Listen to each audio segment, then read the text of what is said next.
जय परमेश्वर देवता लोगों, जय परमेश्वर। ये है साध अनुपदास महाराज का खुद की अनुपदास प्रिंटिंग प्रेस चावनी एरमपुरा में साहब के प्रसिद्ध किया उस किताब का ये ओरिजिनल नमूना है।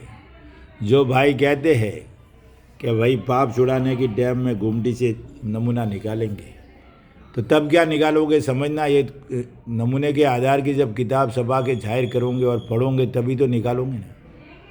लेकिन वो किताब तो तुम दूसरी चलाते हो, फिर नमूना कौन समझेगा। तुम्हारी लिखी हुई किताबों में और इसमें तो रात दिन का फ़र्क है। बात ही समझ में नहीं आती है, न कौमा मात्रा है, और वो तो अशुद्ध की गई है।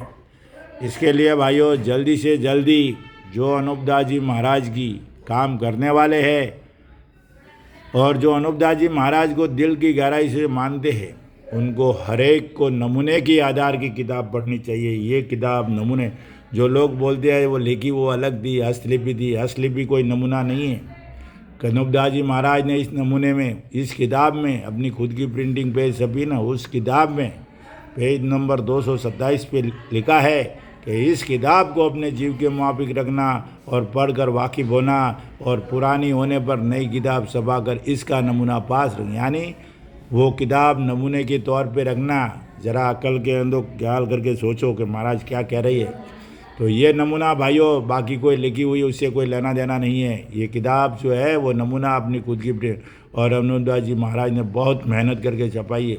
इस किताब को करीबन 16-17 साल लग गई छापने के लिए, बनाने के लिए, लिखने के लिए।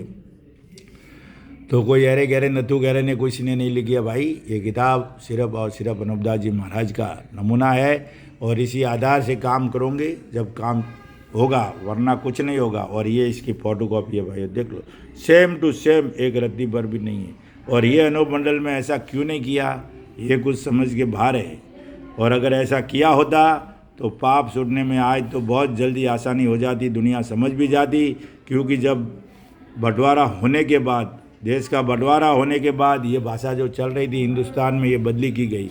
ये भाषा जो हिंदुस्तान में 1953 तक चली है भाई, और 1953 के बाद जब बंटवारा हो गया, पाकिस्तान बन गया, तब ये भाषा चेंज कर दी। उसके पहले यही भाषा चलती थी। और जो अनूप मंडल वालों ने 756 पेज छपाई है वो 1999 में छपाई है।